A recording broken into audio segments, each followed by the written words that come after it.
Hello, good evening, and welcome to another wonderful edition of Eye on Port. This program is intended to bring the port activities closer to you and also you closer to the port. It's proudly brought to you by the Ghana Revenue Authority, the Ghana Port and Harbours Authority, Goyle Company Limited, Ghana Community Network Services, and West Blue Consulting. We have quite a number of media partners.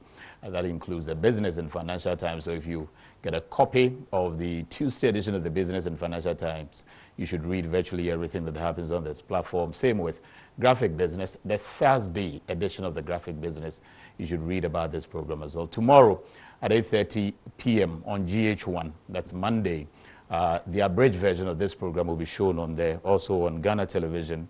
On Wednesday at 8:30 p.m., another abridged version will be shown on there. Folks, since we got into the year 2020, we'll be talking about looking back 2019 and also looking into the future. That's this 2020 that we've entered. What can we learn from the happenings in 2019 and what can we do better in this year 2020? So we began with the Director General, Ghana Port and Harbours Authority.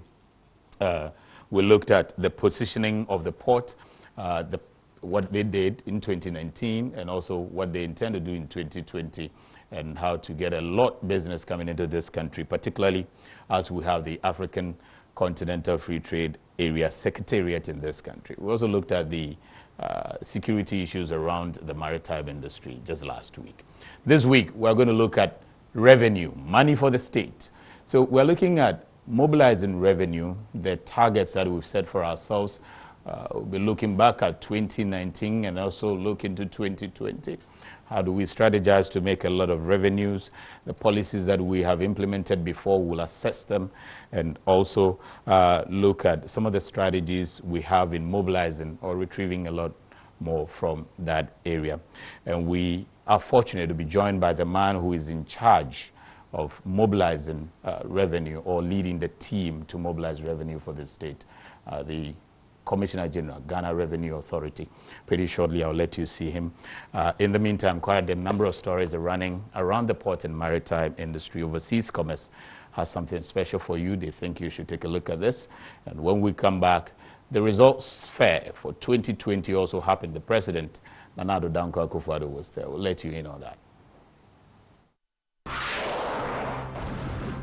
Overseas Commerce Ghana Limited, a logistics company located in the Tema Port Enclave, has held an open day forum with its stakeholders to interact with them towards improved working relationship and also discuss trends in the logistics ecosystem.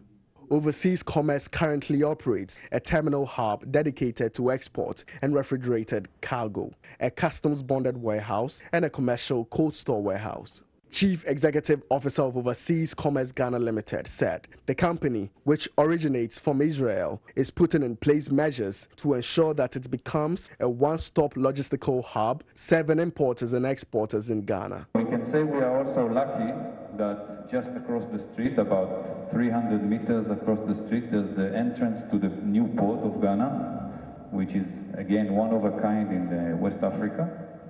And if any of the importers wants to move fast and to get goods to a storage place, they just need to cross the street and put the container in, and we will do the job for them. The Commissioner of Customs Division of the Ghana Revenue Authority, Colonel Retired Kwejo Damwa, said his outfit, in addition to its primary mandate of generating revenue for the state, also seeks to provide the enabling environment for businesses to facilitate trade in the country, thus allowing OCGL to operate a customs-bonded warehouse. Important facilitators of trade.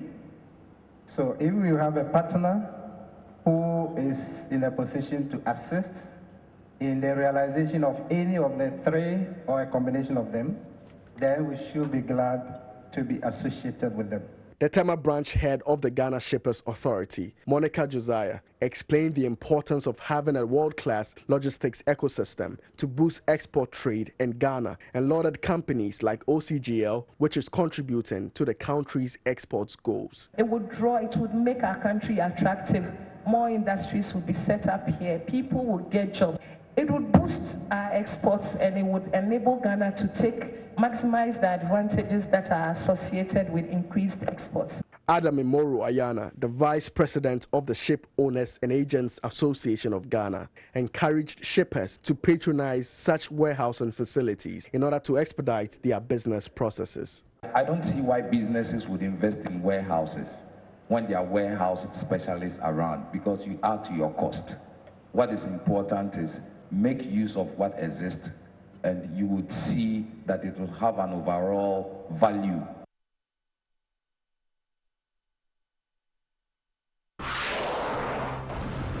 Okay, so like I said earlier, the results fair for this year, 2020, was held over the week, and quite a number of agencies, ministries, and departments shared what they have been able to achieve so far since this government took over. The president was there, the vice president was also at the results fair. Quite a number of display of exhibit that have been done by these MMDAs, and you need to be aware of some of them. Take a listen.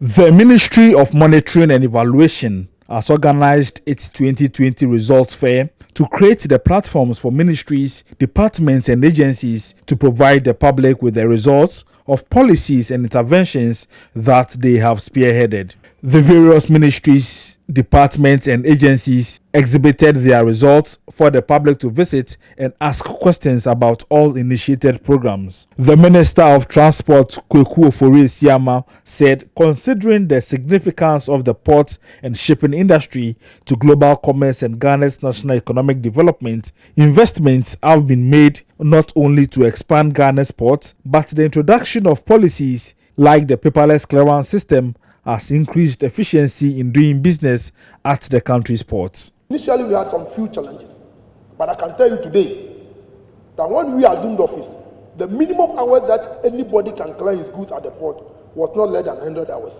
Today, if you can pay your duty, you can clear your goods less than 24 hours at Tema Port. The Minister of Trade and Industry, Alan Kwadwo Kyerematen, said his ministry is embarking on an aggressive industrial transformational plan, and so far, the 1D, 1F program has seen 58 companies already operating under its establishment, 26 projects to start in the first quarter of 2020, and 58 smaller scale manufacturing facilities being financed by the African Development Bank. These 58 small scale plants deliberately are being established to be owned by groups of graduates, and the government is providing a minimum amount of $200,000 for each of these youth groups to start something which they can develop on their own. The Greater Kumasi Industrial City, which according to him would cover a 5,000-acre multipurpose economic zone, will incorporate the Buankra Inland Port to serve the hinterlands. Joe Gatti, Minister of Railways Development, revealed that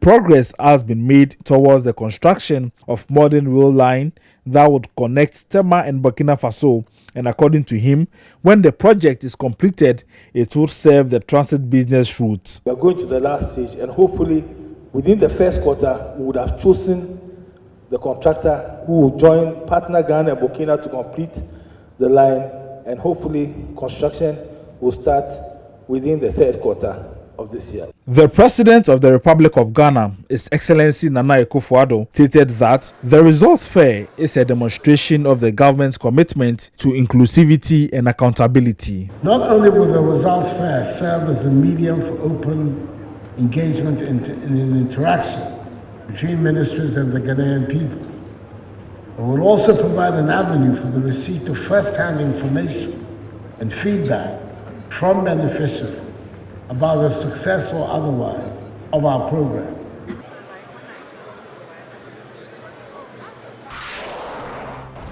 I see. Okay, so that's what happened over the week with the results fair.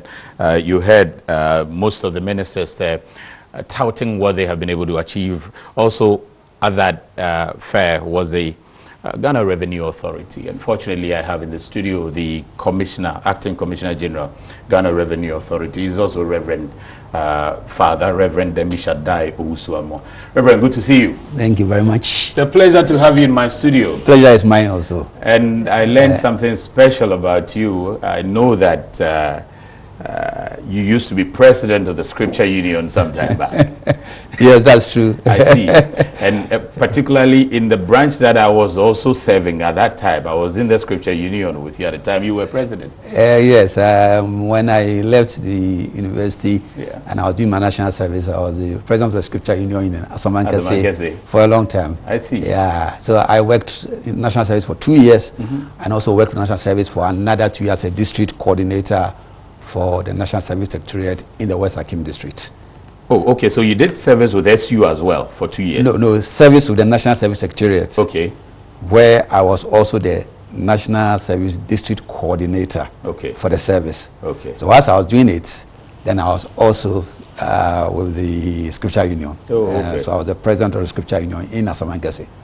That's nice, and we are all proud, those of us who were in SU. By then I was packing the equipment, the akasae and the drums after SU in the evenings. Back in the Presby Church we used to have exactly, Asamankese Presby Church. Yes. Good to know that. And you ended up as a Reverend Minister as well? Yes. When I also left the university, I joined the Baptist Church.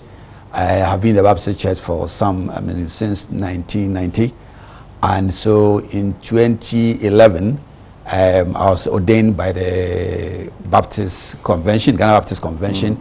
I actually also pursued a master's degree in Christian ministry at the Trinity Theological Seminary. Wow. Where after pursuing my theological education, I was ordained by the Ghana Baptist Convention, and therefore I'm a senior associate pastor with Tesano Baptist Church in Accra. Nice. SU Ghana and SU Asamankese, we're all proud of you. I know the Asamankese folks are watching. And you were there today? Were you?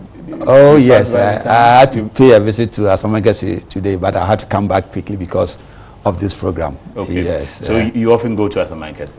Oh, not very often. My wife's parents were buried there. And so once in a while, some of these things you have to just go and then, so that's why I visited Asamankese. I drew you into the Asamankese conversation because the road in the middle there is not good at all. At all. Have you noticed it? I was surprised to find it, and that's the reason why we are talking about revenue. Yeah. So it is very important that, because I think that when I saw it, I thought that it's important that we get revenue so we can fix all these things. Yes. Yeah. So revenue is very important for us as a nation. I agree with you. And fortunately, you sit in that chair there, very huge chair. How long have you been with the Ghana Revenue Authority? Relatively short period. I joined in June 2019 as the Commissioner for Domestic Revenue, which is the what we normally refer to as the Domestic Tax and Revenue Division. Oh, okay. DTRD. And in October, I was also asked to take on the role of the Acting Commissioner General. Okay. My career has been more in the banking sector, where I did about 13 years of Standard Chartered Bank, and I left Standard Chartered Bank as the head of technology and operations. And then I joined the EcoBank group as the group head of operations based in Lomé, Togo. I see. And then I came down to Ghana and became the CEO for Unibank, the SY Unibank. So I was the CEO for Unibank until 2011, when I took up a position as CEO for a bank in Tanzania. Okay. So from 2011 up to 2018, I was CEO for Bank of Africa in Tanzania and returned to Ghana in December 2018. I see. Extensive career you've had in banking. Yes, quite extensive. So how does it feel seated on that hot seat there, Commissioner General, mobilizing revenue for country? Yeah, so far that you've been on. I admit that it's a challenging task, and I think that it's also one that is good for me and for the nation as a whole to see how I can put all the experiences and what I have acquired in all my career in various countries to see how we can grow the revenue and also develop our country as much as possible for ensure that people who are in the secondary schools, SSS, can get free education. Our roads, as we're talking about, can be fixed. and to ensure that everywhere people understand that paying taxes is not something that you should be running away from, but rather be rather voluntarily willing to pay. And we'll be talking about how you intend to encourage a lot more people to pay revenue, because I know that's been one of your major concerns. But I would also want you to help us look into the year 2019, since you joined the Revenue Authority about 6 months before we got into the new year. Look at some of the policies that have emerged from the Revenue Authority. Also, we will like to look into this year and see what you intend to do special. I would also like to look at some of the figures that have emerged from your side vis-a-vis the targets that you have to meet the revenue expectations of obviously your bosses, the government as well. But in the meantime, we were able to put together some few policies, programs that had emerged from your outfit. I would like for you to take a look together with our viewers. Take a look at this small piece that we were able to put together that's looking at the year 2019 and some of the things that came from the Revenue Authority. Thank you. The Ghana Revenue Authority is the national administration charged with the task of mobilizing and accounting for tax revenue in Ghana. The core mandate of the authority is to ensure maximum compliance with relevant laws in order to ensure a sustainable revenue stream for government, as well as the controlled and safe flow of goods across the country's borders. Several events have occurred towards the objective of improving the GRA's capacity to optimize its revenue generation for the state.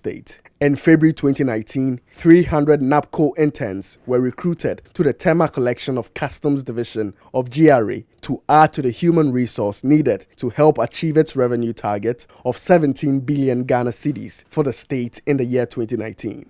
In April, during the Economic Management Team Town Hall meeting in Accra, the Vice President, Dr. Mahmoudou Bawumia, announced a 50% reduction in benchmark values of general goods and 30% reduction in the home delivery values of cars at Ghana's ports. This was received with general excitement by the trading public, who delighted in the relief it would bring to the cost of doing business at the country's ports. However, some maintain these reductions have not had a direct impact on prices at the retail market, asking government to intervene. My challenge is the transfer of this reduction to the consumer. I'm talking about the end users of the vehicles. At times, it is difficult for some of us to know.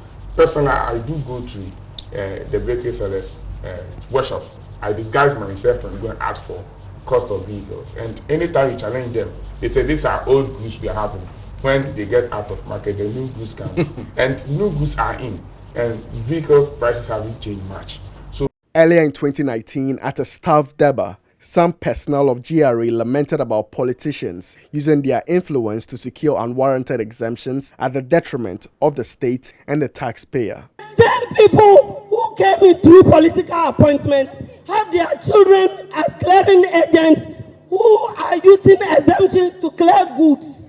Is that not conflict of interest? In July, the Finance Minister, Ken Ofori-Atta, and his deputy, Kweku Kwarteng, stormed the port of Tema and the customs long room in particular to send a clear signal to senior management of the Customs Division of the Ghana Revenue Authority that government will do all in its power to stop any form of revenue leakages, even if it means declaring war on unscrupulous officers who collude with freight forwarders and importers to deny the state of its needed revenue. What that means is that people who are misclassified, etc., just go away free. And so that's worrying. So if you are not prepared to do your work well, then maybe we should shift you to somewhere else. So I think the need for people to know that there will be accountability. A new board chairman of the Ghana Revenue Authority, Professor Stephen Ade, was appointed. His first visit to the port of Tema was highlighted by a stern warning to the custom officials who allowed themselves to be used by persons in government to evade duty payments, hinting at severe penalties. Individual members who think that they are associated with the government come from orders from above, interference. I say that from today, that is a thing of the past. And that any staff who says they have gotten orders from above and do wrong will be disciplined. The Ghana Revenue Authority also directed in October that all vehicles and goods cleared at the port for auction will be sold twice the duties payable, with additional 50% of the value of the goods. The statement also said the ratio of distribution of auction cars is now 70% to the general public and 30% to the confiscated asset committee. In November, the Finance Minister, Ken Ofori-Atta, when he delivered the 2020 budget, assured that measures will be undertaken to boost domestic revenue, and the Ghana Revenue Authority would play an instrumental role in this objective. So my guest in the studio is Reverend Emishadayo Usuamwa. He's the Acting Commissioner General, Ghana Revenue Authority, and my former ASU president as well, Reverend. So those were some of the things we compiled as far as policy is concerned. From when you took charge of your seat, your current seat as Acting Commissioner General, and having been part of the domestic revenue collection side, what were some of the policies that you can recall, the highlight of them on top of your head from last year? I think one of the things that comes to mind immediately, and people have talked about a lot, is the benchmark policy. And I think that we also remember that after the media review, we also talk about the CST, in other words, the communication service tax, which also was increased from 6% to 9%. So what I want to say is that generally there are policies that have been implemented. Some of the policies, its direct impact is an increase in revenue, whereas the others, there are some others too that the direct impact is a decline in revenue. But I always say that if you look at these policies, it's important that you don't look at them in a narrow way, but look at it holistically. Because when these policies are implemented, they have their objective. And sometimes the objective is not just for revenue. So to clarify on your points, if you take the benchmark, for example, the customs revenue for 2019 compared to 2018 actually went down on the whole for the year. So that, yes, by what about 9%. Okay. So why we had budgeted that 2019 that we will grow customs revenue to 14 billion from the 11 billion previously, we ended up the year at 12.0 billion, which was a decline. However, some of the other policies that were also on the domestic side in terms of domestic direct and domestic indirect were also positive. So you saw that if you take domestic tax, there's a total increase of about 29% year on year. And therefore, as at September, October, when we looked at the numbers and we had budgeted how the year will end, I mean projected that the Ghana Revenue Authority will be able to end the year with a total revenue of 42.06 billion, which is about 42.1 billion.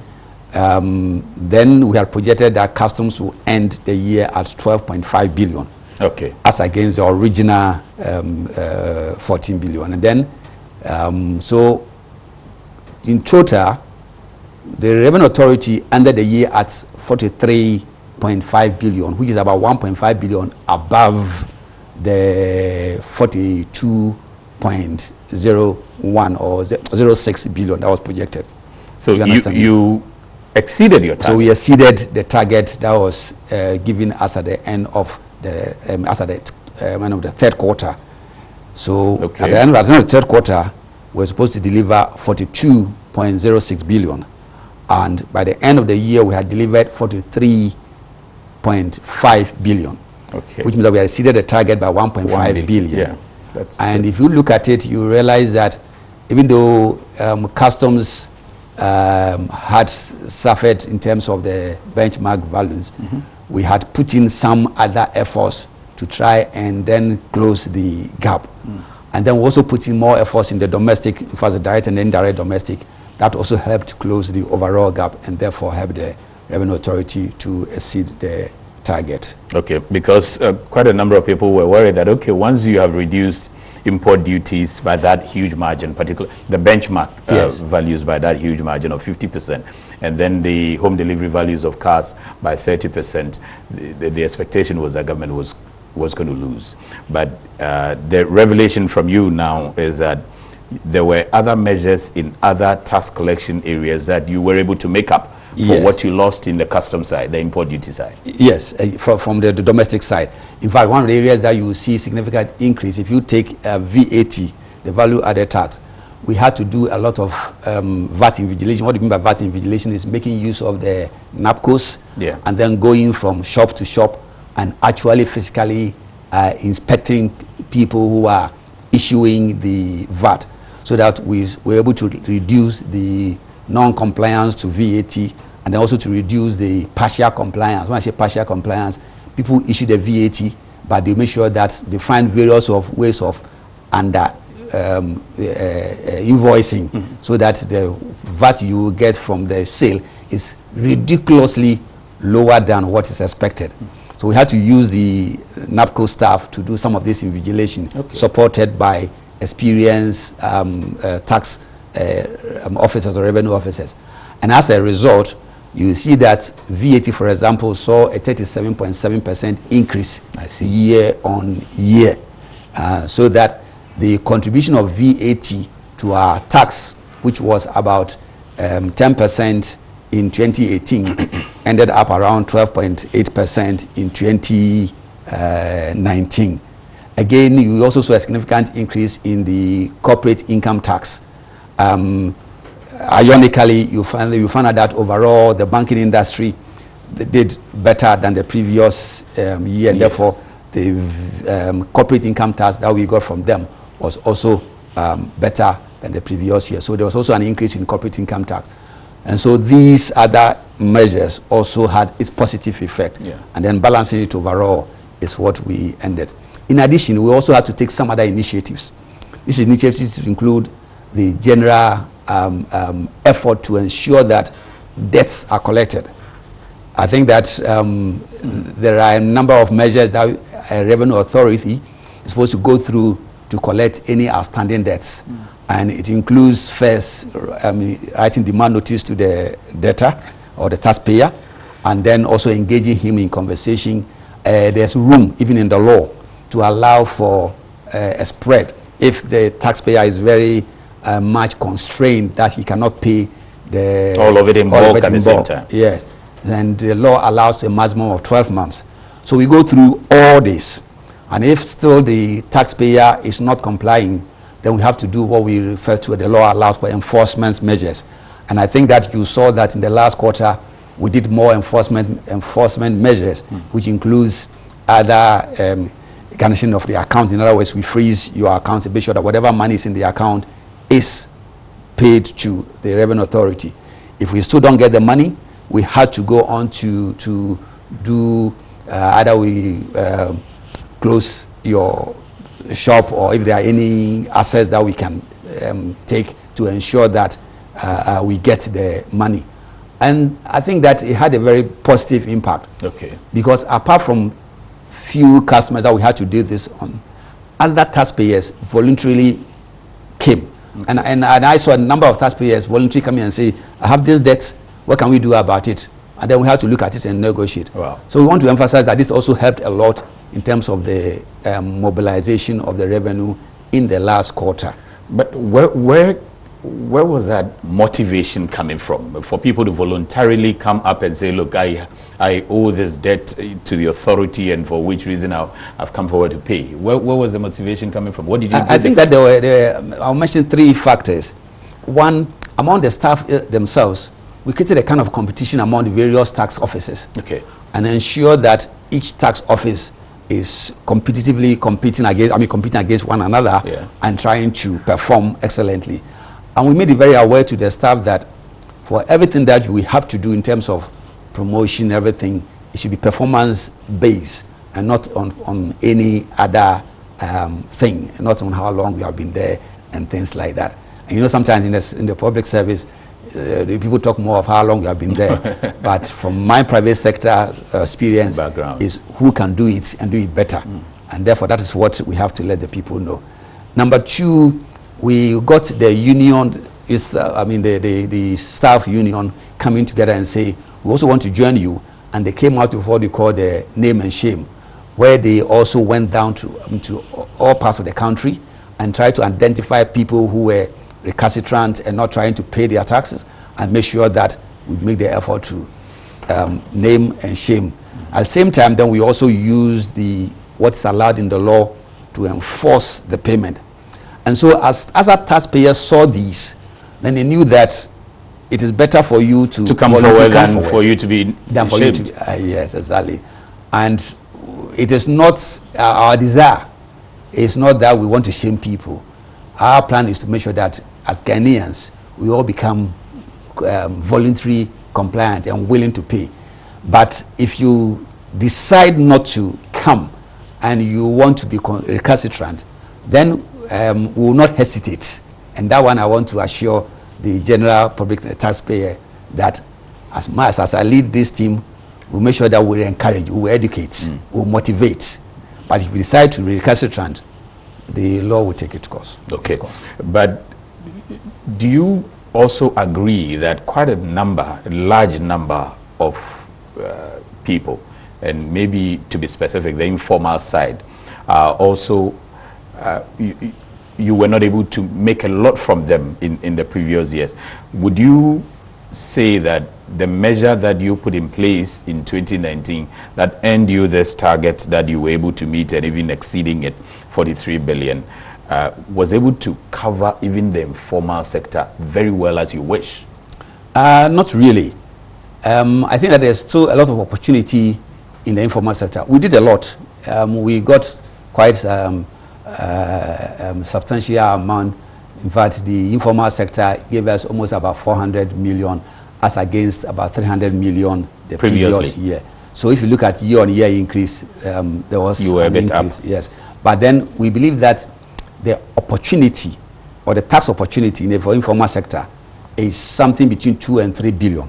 I see. And therefore there is room for us to find initiatives and strategies to cover this gap. When you talk about the informal sector, we are looking at more or less like three things. We are looking at the people who are in their sector. We cannot identify them easily, either because they are not registered or because they are doing some business that you cannot easily identify. You are talking about professionals like artisans, masons, construction workers, other professionals in various fields. Now these people you sometimes find difficult to measure. Then we are talking about other people who are also in sectors that are, let's say, illegal. And you find out that they are still contributing towards the production in terms of people who are in, and in fact, I want to talk about sectors that are illegal. There are two types. We are looking at those who require some sort of authority to be able to get into some business. And then for those in the other parts where you are not supposed to do it at all. Like if you think like things like prostitution and things like that. Now, all these are also part of the informal sector. And then we talk about other small household sort of activity. And all these contribute towards the GDP of the country. And it's estimated by the World Bank that roughly about the 10 to 13 billion of our GDP comes from this informal sector. Yeah. Now, if you look at our tax to GDP ratio of around 12.5%, then you can say that there's about 2-something billion that is in this sector that we could get as revenue. And therefore, we have to come out with various initiatives. And I don't know whether you'll be talking about it later, but there are a number of plans that we have outlined in our 2020-2021 budget. No, you can share with us some of it, because like you said, the informal sector, and maybe if you would want to add a bit of the property tax and all of that as well, property tax collections as well. Yeah. So there all these areas. One of the things that we are going to do is the digitalization. I know the Vice President has, and the government as a whole, has been pushing the idea of a cashless economy. Now, if the economy increases in terms of this level of use of electronic means of payment, it becomes easier for you to capture the revenues along the line. For example, when you talk about VAT, I mentioned that VAT, even though we saw a 37.7% year-on-year increase, it still contributes our 12.5% of our tax revenue. Whereas in other countries, you can get between 26 up to 37% contribution from VAT. Now, VAT will actually cover a lot of the informal sector if everybody who is buying is paying the 17.5% that is on. Because what is going to happen is that if we have an automated system where you don't have to write the manual VAT invoice and tear it, and where people sometimes, some unscrupulous taxpayers will put card in the invoice, and then you find out that on the first sheet, the original invoice has a significantly different amount from the one that is on the duplicate and the triplicate, and thus invading the tax. And if you have an automated system where as soon as you pay, immediately the tax is deducted and straight away is credited to the tax authority. This is being used in some countries. I see. Even in Africa. In Kenya is there, in Rwanda is there, in other countries like Mexico and things like that. So these are one of the things that we are working on, and we will implement it this year. Again, there are also a lot of leakages that come along the value chain or the system as far as tax collection in this area is concerned. If we ensure that the registration, because currently, if you talk about our population, let's say it's only about 5 million of the over 30 million of us who are actually registered for tax. And if you look at the SMEs and registered enterprises, you talk about something around 88,000 to 100,000 people that are registered. If you talk about the big corporates, you are looking at something around 600. So significantly, there is at each level, both the big corporates, the small corporates, and the informal sector, there's opportunity for growth in our tax revenues in all these areas. And one of the things to start with is the registration. And that's why last year we came out with the TIN registration. That is getting people to register for the tax identification number. And as at the end of 2018, we had 2 million people that had registered, had a TIN. At the end of 2019, we had 3.34 million people. So we added 1.34 million more people to the 2 million that had registered. Our aim is that this year, if you have to register your car, you've got to get a TIN. I see. If you have to go to the bank as we have started, you have to get a TIN. If you have to go to lands to register your land, you need a TIN. So we are going to ensure that all these government agencies are also enforcing. Again, if you take there are people that are employees, they pay SNIT, and you find out that if you compare the SNIT data to the PAYE data that comes to GRA, you find out there are differences. So how come that people are paying SNIT, but they are not paying PAYE? That is the tax on personal incomes. So again, what we are doing is that we are doing what we are called data matching. So we're generating data internally and then getting data from third-party sources, which includes Controller and Accountant General, SNIT, and we will be expanding it this year to cover other areas like DVLA and other one. And then we are able to match the data. And therefore, if you are not registered, we will be able to find you. If you are a contractor or an artisan and you go and do some work for Metro TV, and Metro TV pays you, and we get data that shows that you have been paid, but your name is not in our tax database, we'll be able to come on. So there are a lot of things that we are doing beginning this year to ensure that we capture these taxpayers. So you talked about the NAPCO invigilation last year, which yielded quite significant results for you, and you began also with the TIN registration, which also made some. And you are saying that you're going to expand the registration. You're also going to improve on automation. Aside these three, what else are we likely to see coming from you in 2020 in terms of the measures? There are other areas that we are going to focus on. We mentioned the property tax. Now, what we look at that place is the rent aspect, because the actual property in terms of tax goes to the municipalities. Yeah. Now on rent, we are working with a number of organizations, and we are getting a database that will be able to identify all the properties for which are being rented, and be able to identify the owners of the properties, and we'll be able to now increase the rent tax on these properties. Again, there's also the capital gains tax. Today, the method of identifying capital gains tax is also a bit very manual. And again, that's another area that we are working on with an automated system that will ensure that for everyone that sells a property and has to register the property, we'll be able to take the capital gains. Because the capital gains that we take currently is either if the person is a corporate entity and it's reflected through the end of the year financials, or few people who voluntarily come out and then declare their capital gains. Or again, we get the data from the lands, and then when we get the data from the lands, we find out that you have registered the property that you bought from me, then we are able to come to that is the seller, and say, oh, you sold the property to Samuel, your capital gains. And again, even though we are doing it today and it's yielding some results, it's very manual. Okay. You can understand that I've sold the property to you, I've taken the money, you are now going to register your property. That's at the point where I ask you, whom did you buy the property from? And I go to. By the time you get there, the guy has collected his money and he might not even have the money to pay. And therefore he becomes collecting debts. So these are all things that we are going to ensure that they happen instantly. Okay. Again, there's also the e-commerce area that we are also exploring and trying to see how we can also tax that area. Because today we all consume a lot as far as Airbnb is concerned, as far as Netflix is concerned, as far as buying. What about the Tonatons and the OLX and those, exactly. you know, those so who all buy these are and sell? areas that we will be touching as well.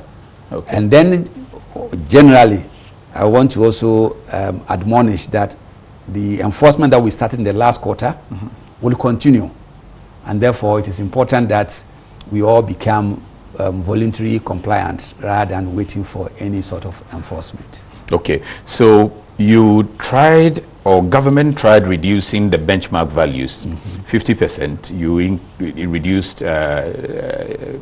HDVs on cars 30%.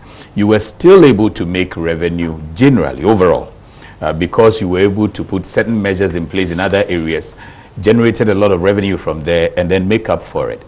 Now that you are going to roll out all these fine measures that we're talking about, with the hope that end of 2020, that area is also going to bring you a lot of revenue. Are we likely to see any difference again when it comes to the import duty side, customs revenue from the port side? I think that we, though the customs duty or the import side saw a decline, we still are confident from our own analysis in the data that there are opportunities and avenues where we can increase. Okay. Where you can increase again? I mean, now I say increase, get more revenue. Get more revenue, okay. For example, we still find evidences of under-invoicing and over-invoicing. What we have been doing is the fact that if we identify that you, the agent, somehow had incorrect figures populated, then we have to now put a penalty. And the penalty is between up to a maximum of 300% if you find out that you have falsely made a false declaration.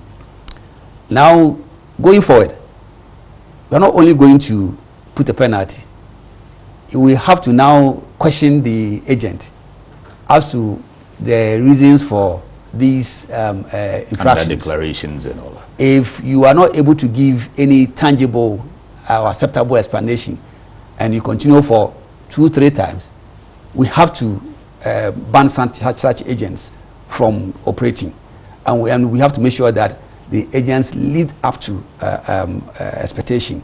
And therefore, if you know that you're an agent and you stand the risk of losing your business if you don't do the right thing, because it's not only penalty, because at the end of the day, if you put the penalty on the for the false declaration, it eventually goes to the taxpayer. Yeah.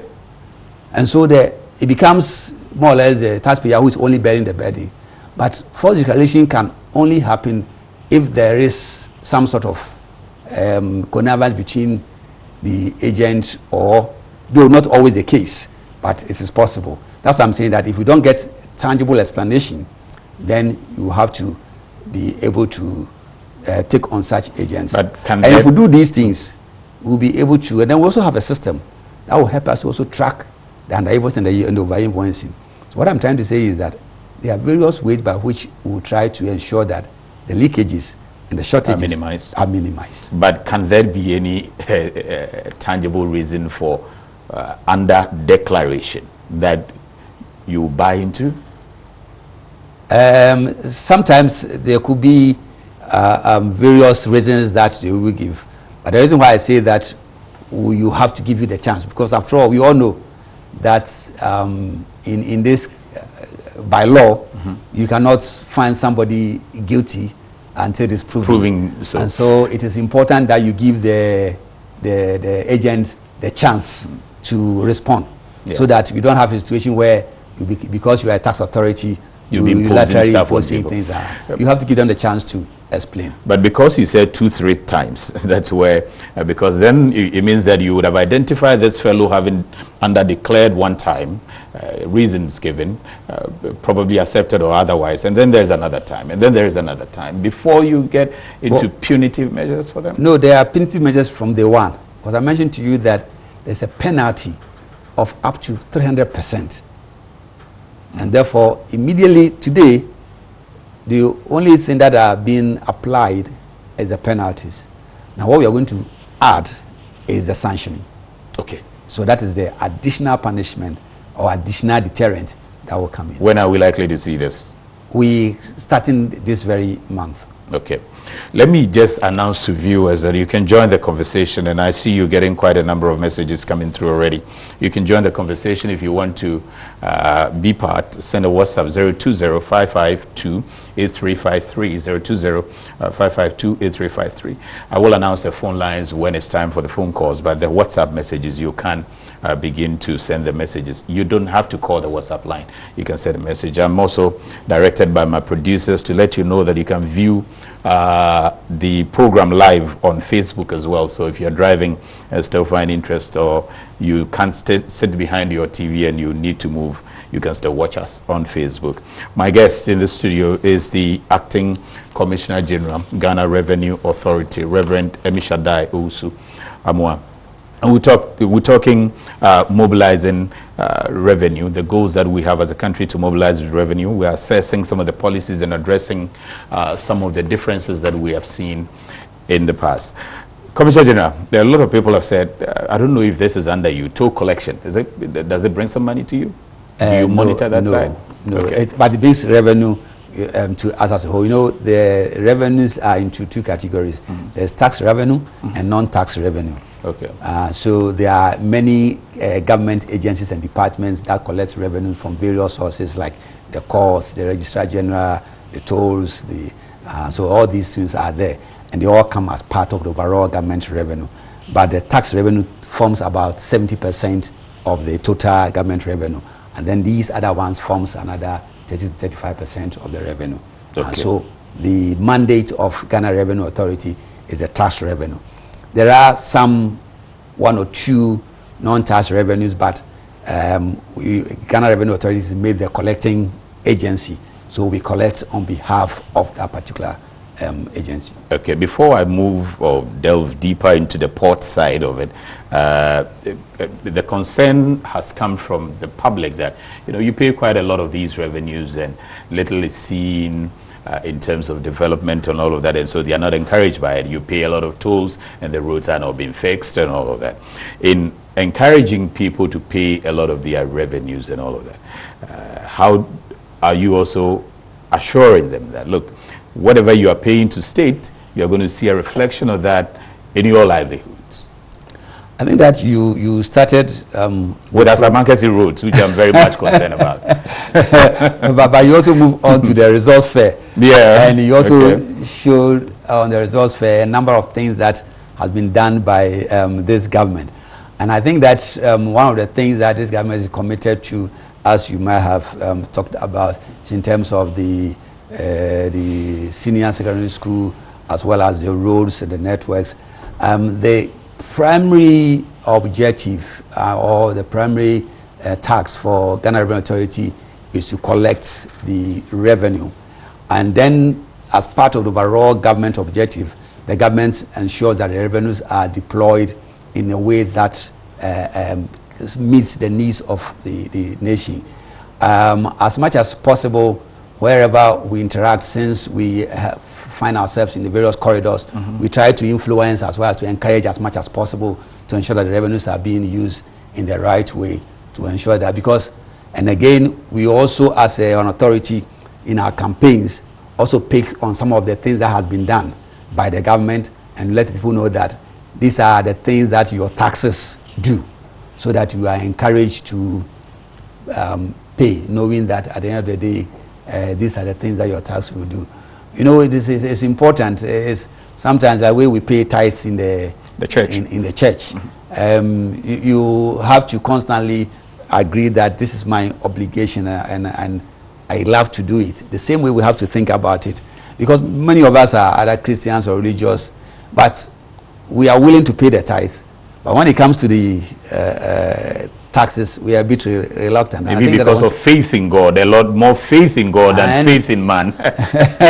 And you know that God also encourages us to also pay. Yeah, pay to Caesar as well. Yes. So. The other thing I would want to find out from you, you mentioned that the NAPCO personnel, they've done their contributions to Invigilate also helped you. Somebody sent a text that are you considering engaging them and engaging a lot more people? Yeah, I think that if you today GRA has about 5,000 NAPCO personnel whom we have deployed into various areas. In this year, in our strategic plan, we have come together with a strategy for the developing of the skills of the NAPCO personnel.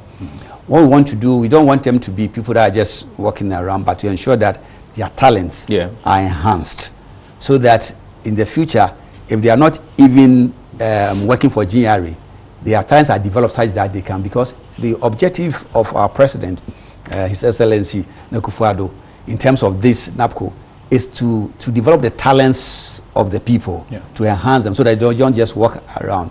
And therefore, GRA is committing ourselves to ensure that we get various talents programs that will ensure that they are well developed.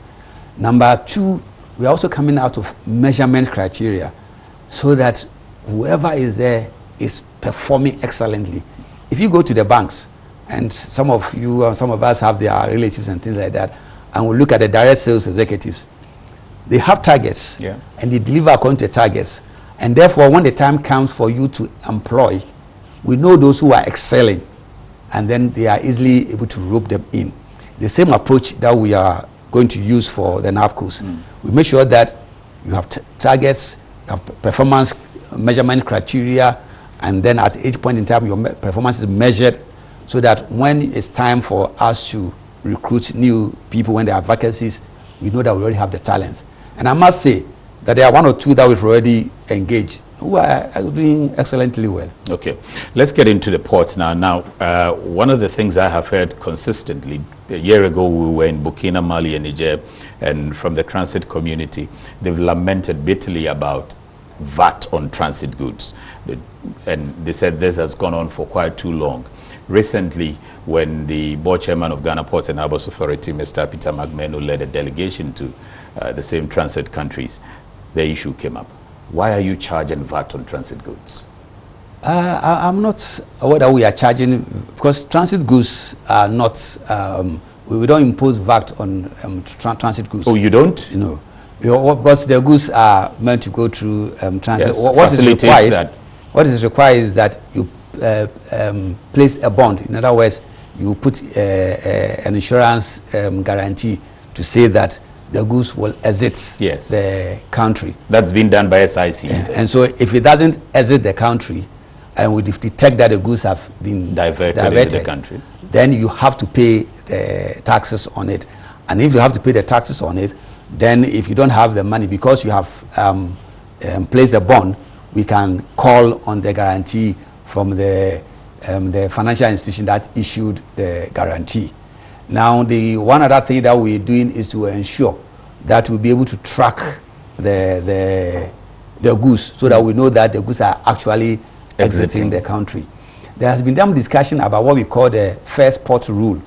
The first port rule also is a kind of a system where within the West African or the number of countries, we can say that why don't we have a system where once the good enter the first ports, as far as the land is concerned, the tax is taken, irrespective of whether it's transit or it's not transit. So that when it's entering the second country, they don't pay. We are yet to implement this. So that could be maybe what they were complaining about. But we've had a lot of discussions, and we are yet to implement that. No, sorry, not to rudely interject. I think it's specifically on VAT on the transit. It's come up quite a number of times. And because the first port rule hasn't started, it's still in the pipelines, and maybe it was something I was even going to talk to you about.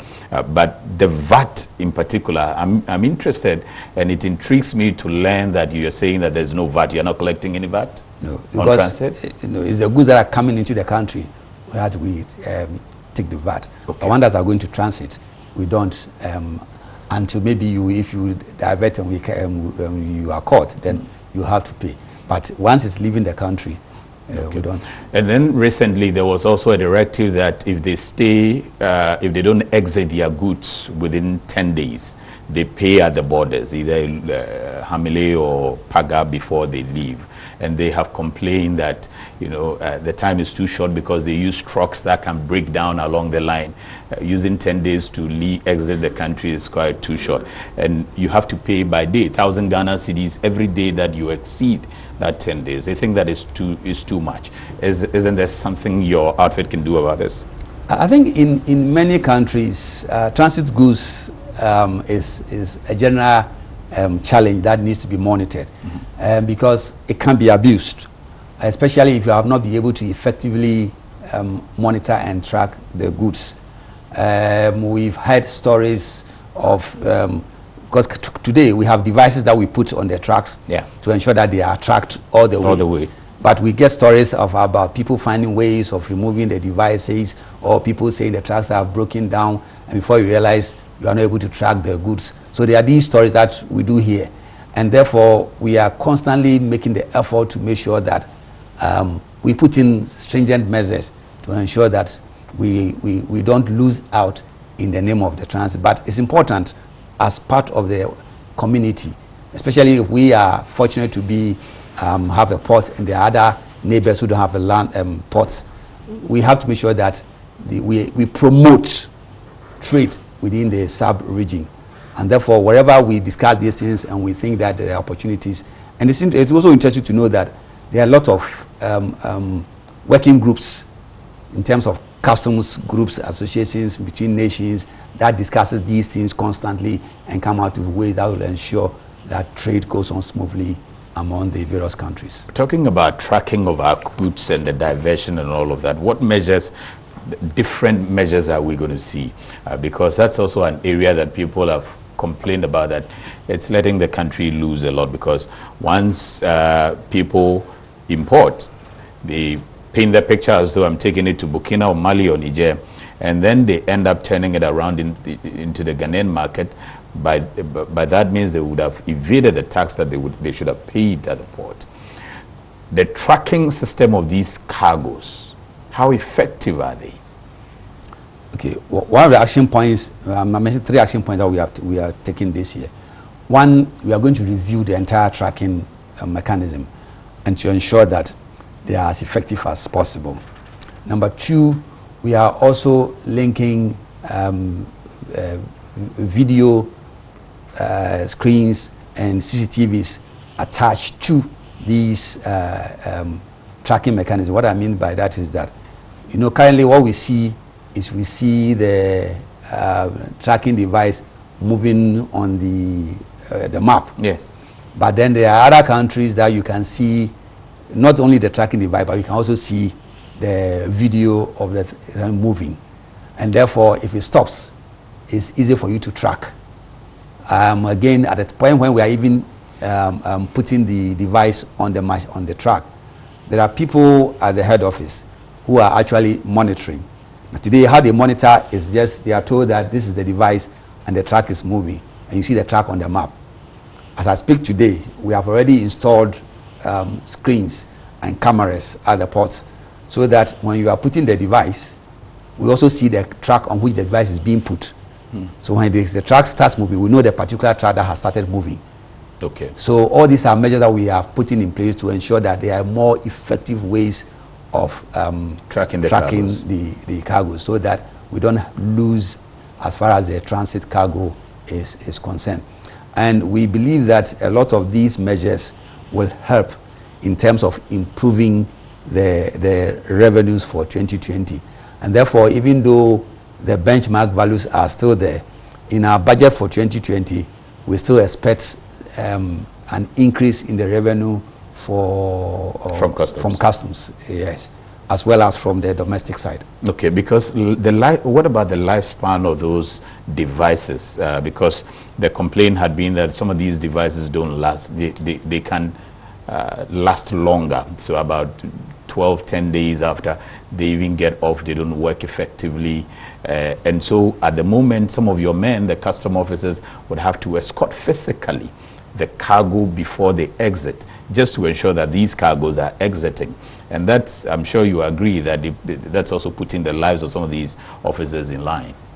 Yeah, I think as I mentioned to you, we are reviewing these tracking devices and then tracking contracts that we have. And then where all of these shortcomings are, we'll ensure that we put in the measures. And as I told you earlier on, we have already started this. And one of the things that we have already put in place is what I mentioned, where now we have CCTVs at the ports, and then we have screens at the various points, including the head office, that there are officers that are sitting behind the screen and can see the truck and the device being put on the truck, and can see the truck moving out of the port. The next level is to ensure that we don't only track out of when the truck leaves the port, also track when it's on the road. Okay, exactly. That's the reason why I asked about the lifespan. Yeah, in addition, we also want to have what we call the response points, so that across the country we will have officers in response areas, such that if we notice that the truck has stopped for too long, it is easy for those response units to be able to respond quickly to find out what is happening in these areas. So that's another thing that we will also be doing in this particular year. Okay, let's talk about auctioning. That issue has been troubling the industry for some time now, because people feel that auctioning, the system of auctioning currently is not what it should be. Now, there are people who bring in goods, and at the end of the day, their goods are given to other people at a very cheaper price. The owners who bring them themselves are not able to benefit from the auctioning itself. There are defenses from your end who also say that you can't let the same person who brought it and didn't clear to come back and come for the same. What's happening with auctioning? I think that as you are aware, we are looking at the auctioning process, and we came out with some new guidelines, and these guidelines are looking at to be implemented from 2020 going, and these guidelines will look at some of these issues that you have raised. We are discussing and trying to look at, for example, the issue about the reserve price, as to what becomes a reasonable reserve price in terms of the value of the, let's say, for example, if I have to pay duties of, say, 20,000, and I couldn't pay the duty of 20,000, and the car is being auctioned, is it right for the car to be auctioned at a price below the duty of 20,000 that was supposed to have been paid? Or at least you must cover the duty for as far as the auction is concerned? Because currently what happens is that if you pay more than the duty, the difference is given to, after all the other prices cost, is given to the one who brought in the car. So these are all measures that we are looking at, and I can assure you that come in 2019, there are various holistic policies that will come, 2020, that will come in to ensure that the auction is streamlined. Again, what we are coming out, we are going to do what we call e-auction. In other words, we are also developing a system that will ensure that you can go online, you will see all the things that have been gazetted for auction, and you'll be able to put in your bid online.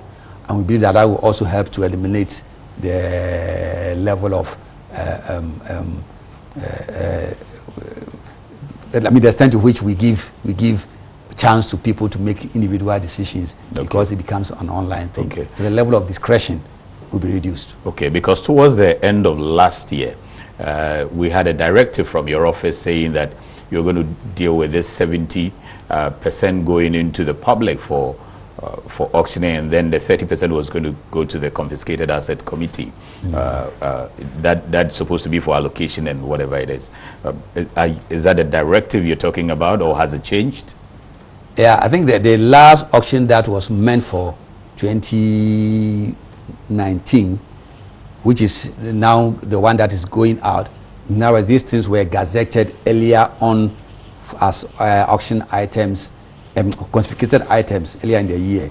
That will still go by the previous method, and I think that an instruction has been issued to that effect that this last auction will go by previous, and then come 2020 or 20 as we have entered, we will now take the final execution of whatever new guidelines will be used for the auctioning. Okay, so you are going by the, if I understand you clearly, you're going by the old system of auction. As far as the last goods that were gazetted in 2019 is concerned. Okay, but my thing about auctioning in general, is it something that is globally accepted? You go to other countries, do you see people auctioning the goods that have been brought in by other people? I think it does happen in a number of countries. I've worked in a number of countries, and I know that it does happen. Okay. It's something that over time maybe we find means of reducing it as much as possible, but it does happen. Because sometimes, you know, if you take goods that come in, sometimes some of the goods come in, but some of the things that we have to make sure is that, as I talked about the streamlining, for example, if somebody wins an auction, within a particular time, we must enforce that whatever he has won is evacuated from the port. Yeah. And that we have to enforce. But as far as the global is, I mean, the world is concerned, it does happen in a number of countries. Okay, so what's the objective of the one we are engaged in? When we auction people's goods or we allocate it to other people, what's our objective? If the goods are confiscated for many reasons, for example, we've talked about... I couldn't pay for the duty. We couldn't pay for the duty. If it's over age, you're not supposed to have brought it in and things like that. And these goods are confiscated. Definitely, if you don't find a ways of moving the goods off the port, then you find a situation where the ports become very congested, and it becomes a hindrance to smooth trade. And you know, ports activities, the smoothness, the swiftness by which goods are moved is key for your port to attract more business. And I have been to the port myself recently, and we have found such a situation where some of the things need to be cleared. So you cannot leave the goods there if the owner has not been able to claim them. It is important that we clean the ports as much as possible. Okay. And I have a question for you coming from somebody from the Daily Graphic who says that, I want to find out from the Commissioner General, quite a number of policies are being thrown out there, and that includes CTN. But it looks to us that some of these policies are not yielding the desired results. Kindly find out from him how CTN has been able to check the issue of fraud. I think that one of the things that in my tenure or I've started doing is look at all these methods or policies that were brought in with the aim of controlling and checking fraud. And this includes CTN, for example. And therefore, as the data comes out, the important thing for us is the extent to which we make use of the data to ensure that we track. I'll give you an example. For example, about the false declarations, that if there's an error or if there's a let me say, the mistake could be a genuine mistake, or it could be, as I mentioned earlier on, whatever is the cause, the penalty must go beyond just financial penalties. Yeah. And I've mentioned some of them to you. Yeah. So as we use these tools to enforce the laws, we'll ensure that the right things are done. I'll give you another example. If you take, let's say, for example, the oil marketing companies, and they say if an oil marketing company has the chance to take the goods from the lift or petrol oil, they are usually given 21 days plus 4 to sell the petrol or the products as far as the oil is concerned. And then within that time, you have to pay the taxes that you and I have paid. And so, for example, if such an oil marketing company doesn't pay the tax, we have got to enforce them and make sure that the taxes are paid. Do you understand me? So all these are various enforcement tools that we have to use to make sure that these policies, like the CTN, are working. And if we find that there are any shortcomings, we will not hesitate to review those contracts and to ensure that they are effective. There are quite a number of messages coming in for you. I will deal with them when we return from the break, because that one is also the one that pays our bills. We'll go for a quick commercial break. When we come back, my guest in the studio, Acting Commissioner General, Ghana Revenue Authority. We'll also talk about some other policies that are coming in line with the ports itself. We'll be right back. Here's innovation from Goyle that takes you further. New Gold Super Synthetic 5W20 and 5W30 lubes have been expertly crafted with the latest in liquid engineering technology, highly advanced for modern engines, prolongs oil change intervals, save you fuel, clean, protect and enhance engine performance. The way engines work has become complex, and Goyle has innovated to stay ahead. Expertly crafted lubricants that work excellently with all petrol and diesel engines of today. New Goyle Super Synthetic 5W20 and 5W30 lubes. Innovation that takes you further. Goyle. Good energy. Dear valued client, the Ghana Trade Hub mobile app is now live to make it easy to track your consignment and know the estimated duty payable for both general goods and used vehicles. We are pleased to inform you that the Ghana Trade Hub mobile app is available for download on Google Play Store for Android users and the App Store for Apple users. This is the best opportunity for all importers and exporters to know the duty payable on every good under transaction. You can reach the team for inquiries and support by calling +233 242 435 663. Send an email to support@ghanastradinghub.com. To remain updated, kindly follow progress on the following platforms: www.facebook.com/Ghana Trade Hub, www.twitter.com/Ghana Trade Hub, and ghlinkedin.com/in/Ghana Trade Hub.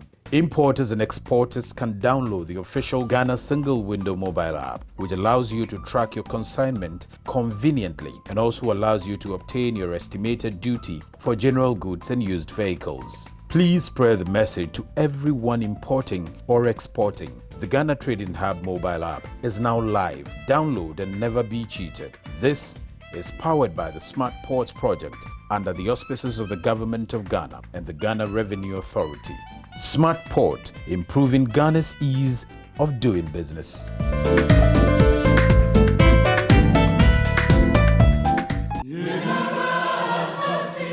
Ghana ye yenya yasase o my kesia ye kan ye hubom ye adwumaden ye beye kese pa ye nto a ye tuatua ne daa no ene ne ye de sisi suku adan ne ayaresabia ade bi yi akwan am ye nya asetena pa ene ne papi eto bi te say withholding tax, income tax, excise tax stamp ani afoforo pi wo ho a ebia na wo mu sembisa fa de wo sawutua nkasa ho enu nti ne ye wo ho ma wo ne si ye beboa wo eto aketua bia boa mesra wo boa ne empagya Ghana nsi ho ye nto ye dachi.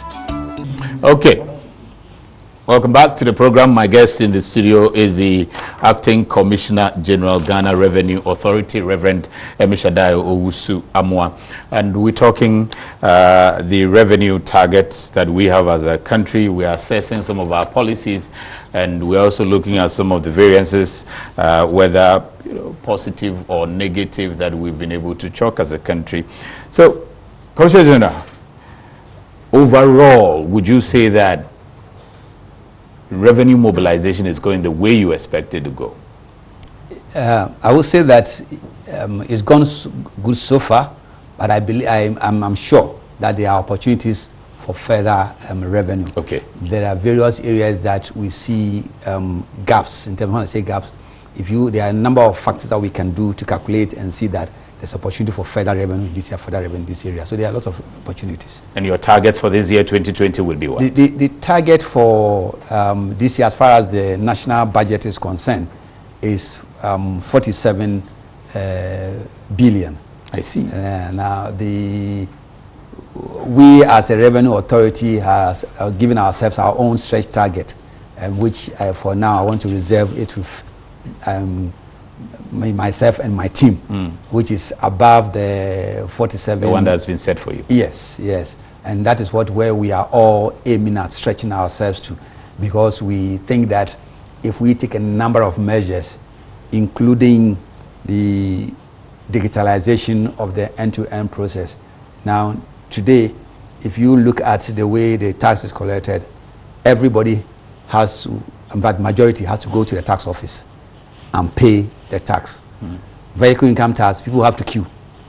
I should be able to sit in my vehicle and do mobile, and as soon as I see my vehicle tax, and I should be able to receive something that if a policeman asks me, I can show it on my phone, until later on whatever I can get the one on my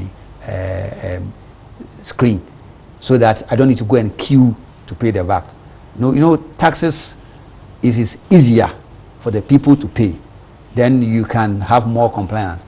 But if I have to go and spend all my time queuing, then it becomes very difficult. Yeah. Okay. Number two, today, even if you pay in the bank, you still have to go to the tax office and collect a receipt. Yeah. We need to eliminate that. The taxpayer must go to the bank, must go to the tax office when he needs to have some discussions about his total tax liability, or some discussions about his assessment, but not for paying and receiving. For that one, he should be able to enter into any bank and get it done for him. If he wants his TCC, like the tax clearance certificate, he does not need to walk into a tax office. Today, we have blockchains that can be used to issue certified receipts of various types, and therefore you'll be able to issue certified documents of various types that once you issue it once, you cannot issue the second time. And the technology exists for these things. Okay. And therefore we should be able to move into these things. So once we move into these things, I'm sure that we'll be able to get the revenue that we are desiring. That's for the technology. Okay. We also want to look at the people. I think that one of the things that people talk about as far as tax is concerned is in terms of the integrity. There are a lot of measures that we are bringing in to ensure that we improve upon the integrity of our people. For example, if we find that we are being more stern as far as zero tolerance for corruption is concerned, and we are coming out with a telephone number, with a WhatsApp number, with a hotline, such that if you find any of our revenue officers, our auditors, doing anything that seems to show that he is not being genuine, you can easily call that number and we will act on such. There's a contact for that? Yes, which we are coming out with the process, and before by February we'll put it out for the public to know. Okay. That's interesting, because there's a texter who says that, good evening, my name is Adam. Sometimes some GRA workers discourage us from paying the tax because it happened that they ask you to pay some amount of money that you cannot afford. Sometimes they abuse. I remember the time I went to GRA office willingly, get the GRA document for my business and register in their system. The amount of money they asked me to pay, I was at the beginning of my business and I don't make that kind of money. What are they expecting people to do with such attitudes? The collection of the money, is it at somebody's discretion? Is this person being asked to pay something extraordinary from what he is supposed to pay to stay? I think what the person is describing is a situation where the auditor or the revenue officer has come to your business, and then maybe in giving you an assessment, he's giving you an assessment that looks huge or outrageous, and then he tries to negotiate with you and say, okay, if you give me this, then we can now reduce the assessment. Now, these are the things that we want to eliminate completely. Okay. And so that's why we say we are going to give you the contact numbers. Okay. And then we are setting up within our offices what we call who audits the auditor. So we'll have another unit. So if you bring such a complaint, you will not have the same auditor now coming to again to audit you, so because it appears as if the one that is harassing you is the same person that you have to run to. Yeah. But now I want to provide you somebody else that we can run to. Okay. And then in addition, we're also going to do what we call regular sampling and re-auditing. In other words, we have a team that will ensure that every month they will sample the work that has been done by the auditors across the country, and then they will re-audit. So if we find out that your audits and the one that is done by the assurance team has significant variances, and then you have to explain. Okay. So we believe that these things will serve as checks on the auditors to ensure that we have genuine, and we want to encourage the public. Sometimes people feel that they will be intimidated, they will be troubled if they come out. I want to encourage the public that as we come out with the numbers, let's come out, and if they find anybody not doing the right thing, let's feel confident to report him. And I assure the public that we'll provide whatever support we want to provide. Again, maybe you have not got there yet, but we'll also come out with a new guideline as far as the informant policy is concerned. We know that the Whistleblower Policy Act has already been passed, but the details and for the execution has not formally been done. But we still want to go ahead and have our own informant policy, which we'll implement. And we have come out with new guidelines, which we will publish very soon, in terms of how much somebody can get. And we can pay up to around about 250,000 Ghana cedis. I see. So we want to encourage people as well that if you find out that there's some infraction going on somewhere, you can alert the system. And alert the system. Okay. This one, texter says, I want to find out when a person or corporate entity tax exceed their obligation, is there any tax relief or payback as it's done elsewhere? This is coming from Kofi Ohene in Kumasi. Yes, we have what we call the refund policy. In other words, if we do, let's say for example, you are paying your tax on quarterly basis, and at the end of the year, after we have looked at your allowable expenses, when I say allowable expenses, there are certain expenditure that if you incur, you are supposed to be taken out of in terms of computing your final tax. So if you do all these things together, or in terms of your VAT and withholding tax and we find out that you have paid more than what you have, you are entitled to complete the necessary documentation and apply for a refund. And normally we have various ways of, for example, if you have a refund of, let's say, 30,000, and you have a tax of net, that we can use the refund to set off against the tax. So we do have refunds. If we want to make sure that you pay what you are obligated, and the obligation to pay. If you pay more, the tax authority, for that matter, the government is under obligation to refund to you what you have paid. Okay. And on Facebook, Frederick Obeng Kujo says, I like this general. I'm sure he wants to say Commissioner General. His thoughts are very clear. And Rich Pace Sewonu says he's on top of issues with regards to customs. That's my Commissioner General. Theodore Ahiable says, well done, Commissioner General. You are on course. And then this one from Nyanu says, boss, I would like to find out the directive that all reefer containers should go to MPS. Is the Commissioner General ready to review this, because this is not helping the authority and the freight forwarders? Okay. Maybe on the last point, I've had some discussions with the Ghana Ports and Harbours Authority on this issue about the reefer containers. I know there are concerns as to the fact that a lot of them seem to have moved to MPS. We are discussing it, and I think that we will very soon come out with an appropriate directive to ensure that whatever is happening is in the interest of the overall good of the country. In other words, while some of them are passing through, other people think that maybe there's a bit of slowness. At the same slowness time, in which regard? In terms of maybe because many of them have to go through MPS. Again, there's also concerns as to the fact that whether Ghana Post is also losing all the business to MPS. So these are various stakeholders and there are various interests that we need to address. Okay. And I think that I've had discussions with stakeholders, and we will come out of the directive to ensure that parties in this reefer containers issues are addressed. Okay, I'll come to that and warehousing in a short while, but let me announce that you can join the conversation outside the WhatsApp messages I'm reading. On phone, the number you can call, actually the number you can call is 020-552-8353, and the number you can WhatsApp is 055-901-9177. Number to call 020-552-8353, 055-901-9177 is the number you should WhatsApp us on. Commissioner General, don't you think that the revenue target sometimes you have are ambitious? You moved from 43 billion, you have 47 billion as your target in 2020.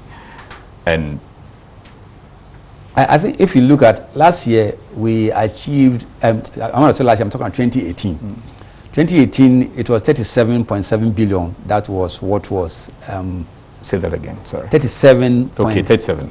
0.7 billion. Let's say 38 billion. In 2018? In 2018. And then we have done 43.5 billion in 2019. So I think that 47 billion in 2020 is not too stretchy. I see. That's number one. Number two, as I mentioned to you, I think that there are opportunities or gaps that we see, that we think that we can easily identify. There are still people who are so capable of paying the tax who are not paying. And I want to admonish that, as I mentioned, that we are doing a lot of data matching. I'll tell you a funny story where I found a number of fanciful cars belonging to somebody, all parked somewhere. And I said, which things are this? And immediately I asked somebody, can you take pictures of these vehicles? Let's go and find out who owns them. Find out whether he pays tax. You understand? And then we found out that the guy's name is not even in the... in your tax register. You understand? So we don't have to pay tax. So we believe that there's still a lot of... So that's what I'm saying that we're going to do. And so we want to encourage. There will be a lot of data matching. Once the data matching, we'll pick data from many sources. Third party, public, third party, private. And then we'll do this sort of... this artificial intelligence. Today, if you go to Facebook or you go to log in Google,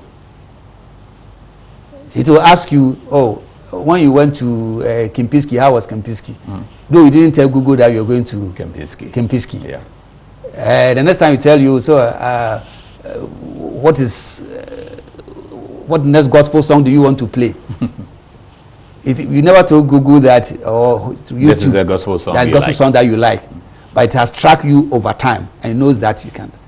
And that's what we are going to do. Okay. We're going to use artificial intelligence using the data, and we'll be able to make, for example, let me give you a very quick example. Assuming that you sell goods to, let's say, a mining company, and I go to the mining company, it shows me that, Samuel sold goods to me, and this is the withholding tax he has to pay, and you pay the withholding tax, and you have paid. Okay. I need to pick that same data and quickly come into my database and find out that is someone also paying corporate income tax? If he's not paying, what sort of tax is he paying? He's just withholding tax. And let me say, for example, you sold, let's say, an item worth, let's say, $1 million, and you are paying corporate tax of, let's say, 1,000 Ghana cedis. If somebody can sell $1 million item automatically his corporate income tax cannot be 1,000. Do you understand me? So there are a lot of such things that we will do to ensure that people are compliant, but are partially compliant. So we want to ensure that people who are not compliant at all are compliant. Those who are also partially compliant become full compliant. Okay. Jerry is calling us from Winneba. Let's pick him and then we'll continue from there. Hello, Jerry. Hello. Good evening. Good evening. Please, I'm watching live your conversation. I'm running a guest house. Sometimes when you get to the revenue office to do your payments, and you are to be calculated on how much you are to pay. Sometimes per a room you have to get the percentage to pay. And in teaching you how to do the calculation, it's like all of them at the office, they find it difficult to teach the individual. So I'm pleading on you, if it can be possible, teach the public how to do the calculations before they can even get to the various VAT and revenue to pay all these taxes, so that it will be easier. Sometimes when you are talking to the workers, they get sometimes irritated that it's as if you are forcing them, or I mean, it's something else. So I'm pleading that if something can be done about it, teach the public how to do the calculations, so that paying VAT and taxes will be easy for the public. Thank you very much. Thank you, Jerry from Winneba. Commissioner General, what do you make of his point? Let people be able to know how to do their calculations so that they don't end up before your offices and then they get spoken to anyhow. It is a very valid point. We do have what we have introduced as ITABs, which allows people to be able to file their taxes online. What we will do in addition with my team is to come out with, in addition to our website, with a chat. So we are going to do the 24-hour type of chat thing, where you'll be able to chat, and then if you want somebody to be able to calculate for you, you'll be able to do it online also, and you understand. So we'll actually definitely come out with the means of helping people to be able to calculate. So I don't need to rely on it. It's a very valid point, and we have taken note of that. And then Yao is calling us from Tema. But before Yao, this one, good evening, this is Leviticus Powers, Kaswa. Do you or do your outfit have plans of using the Susu method of collecting taxes, especially from the informal sector?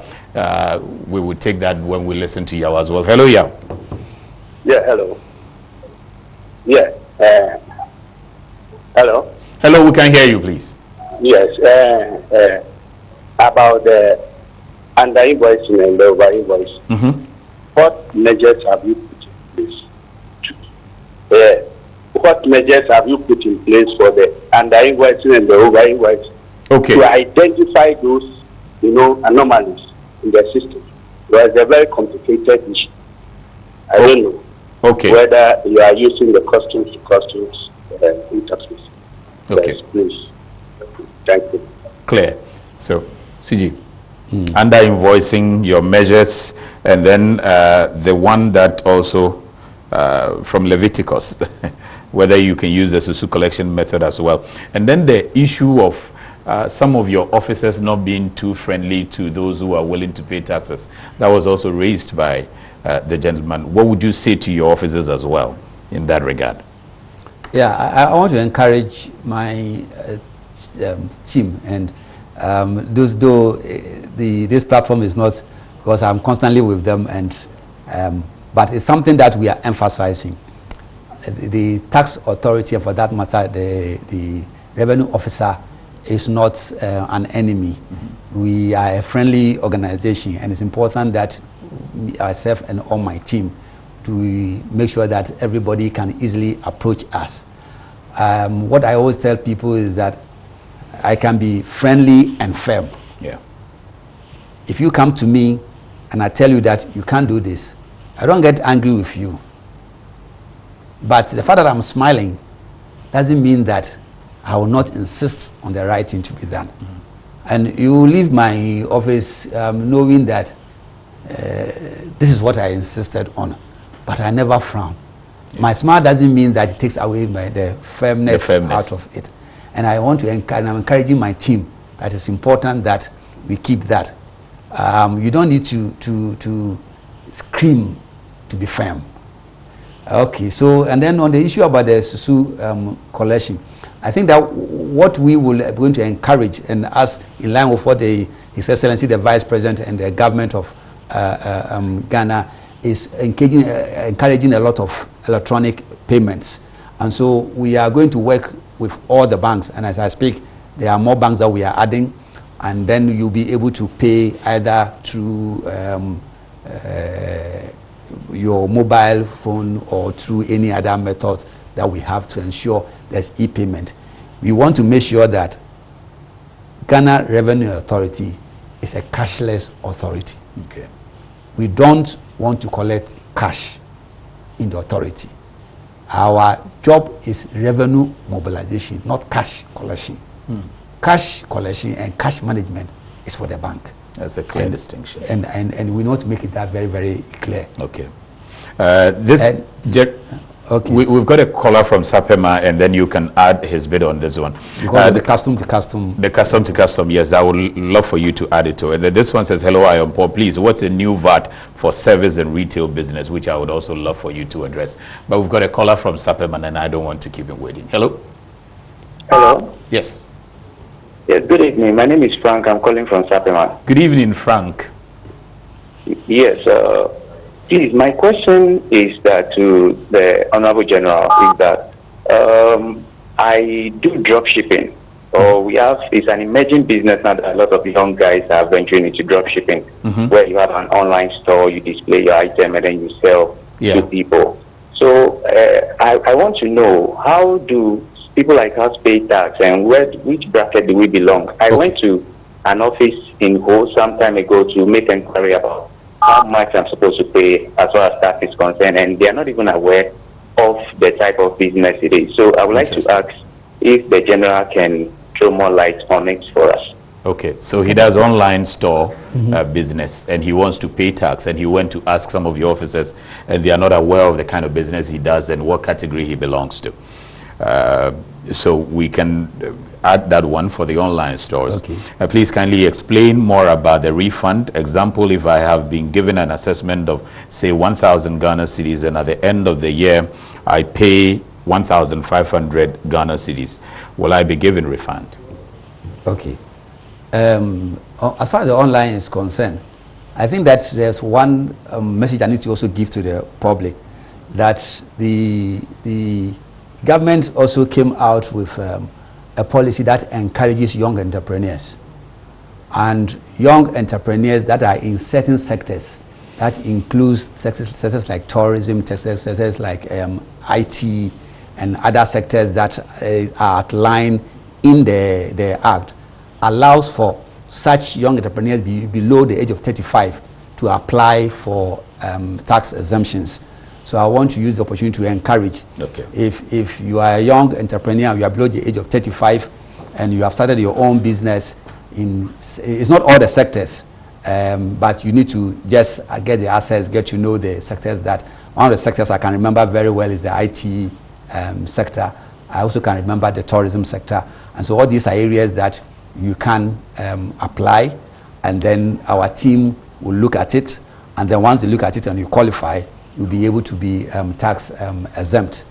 As far as the online business is concerned, currently what we can only tax is what you declare as your profits as far as the corporate income tax.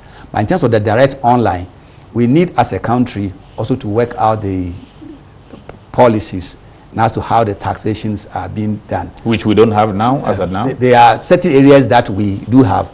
There are certain areas that we don't have. And so, as far as he is concerned, if he has any challenge, we'll be able to address the challenge as and when people come in.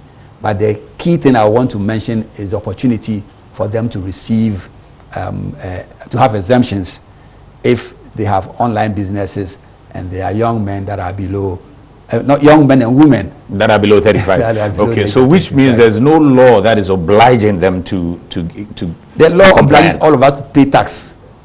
Okay. And to register. So once and the particular business he falls under.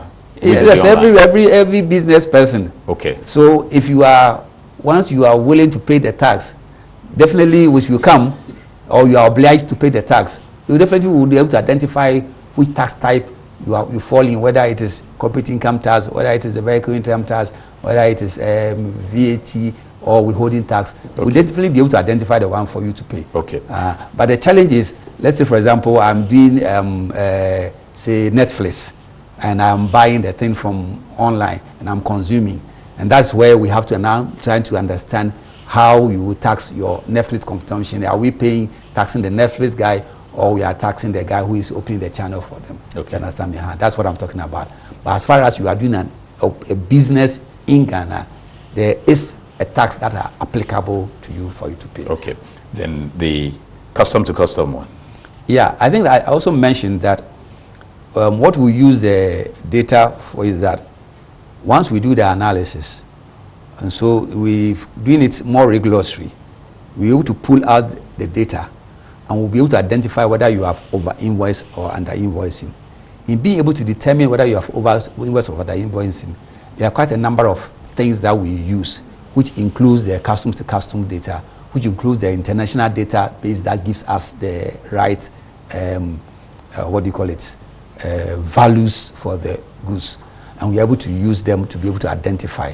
There are even other methods, like people who even on their own on their own have declared that I want to import this. Then they have a particular value that they want to use to import, and then they apply for foreign currency to be able to do all this. So all these are various types of data that we are able to use to be able to determine the right value.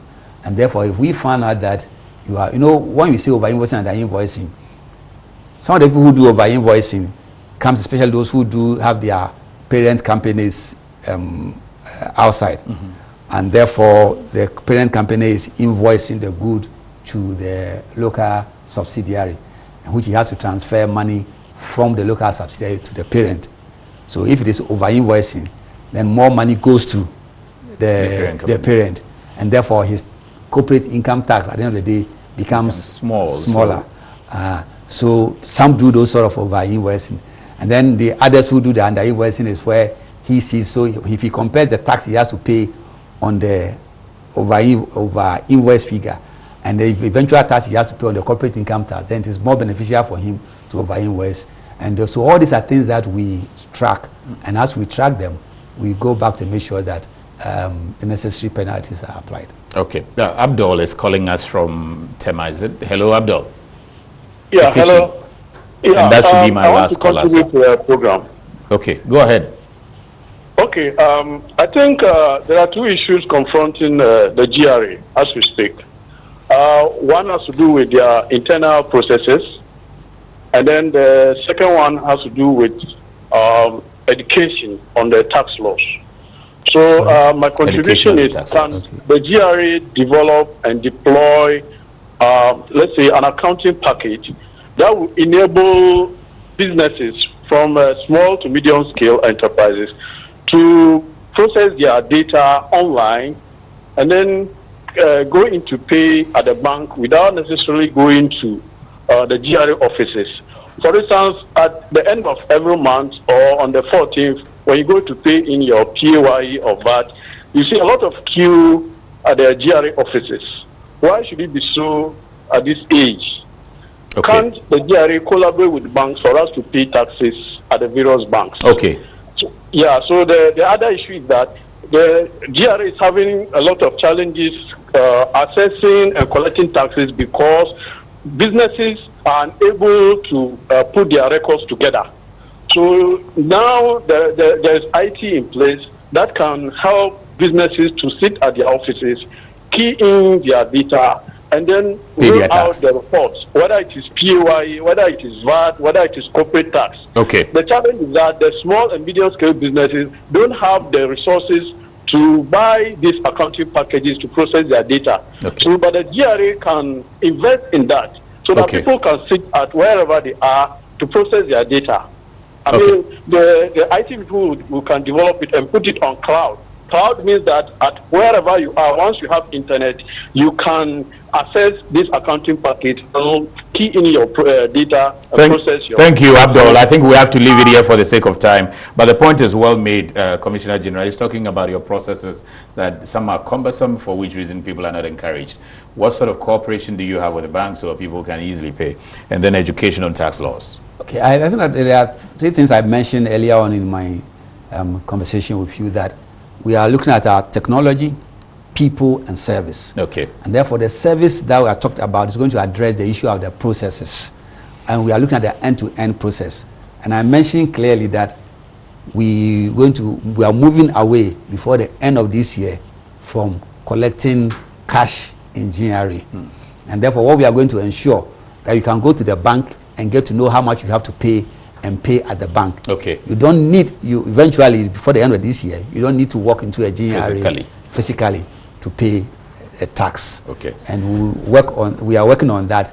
Both you'll be able to pay electronically as well as pay directly cash into your account. Okay. Again, we are going to also embark on massive education as far as the tax is concerned.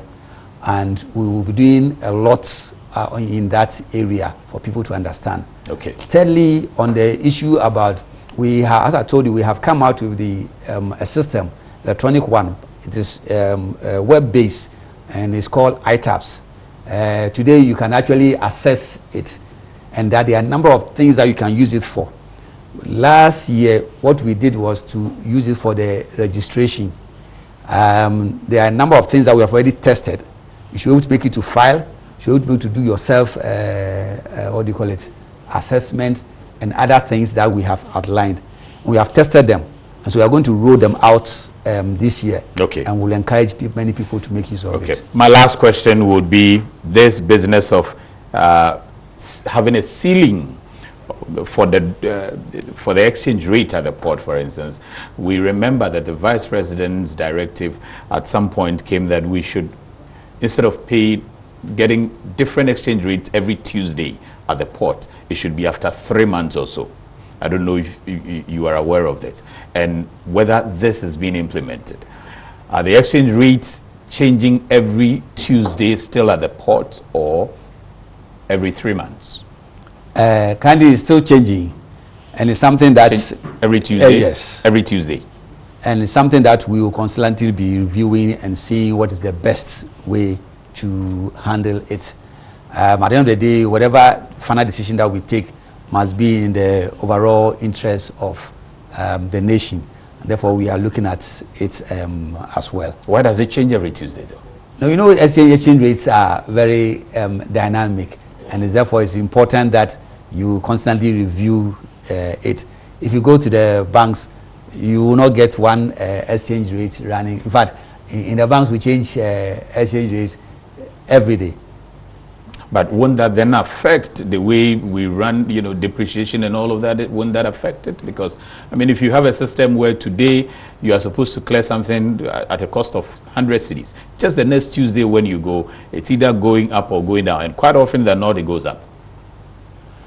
I think that for exchange rates is something that we are all confronted with in one way or the other. Okay. Even when you are keeping your funds in your own accounts, you know that constantly exchange rates will affect them.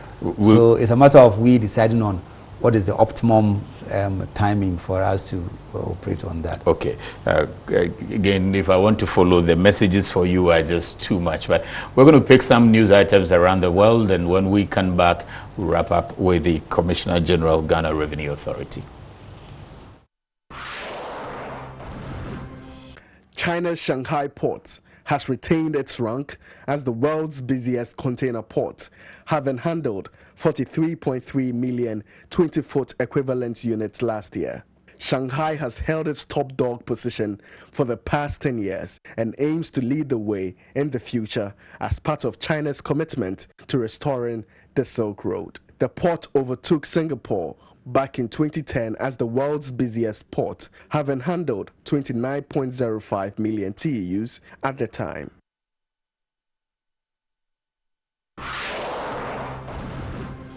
Dubai-based port and terminal operator DP World has won a further legal hearing against the government of Djibouti over the Dohale container terminal.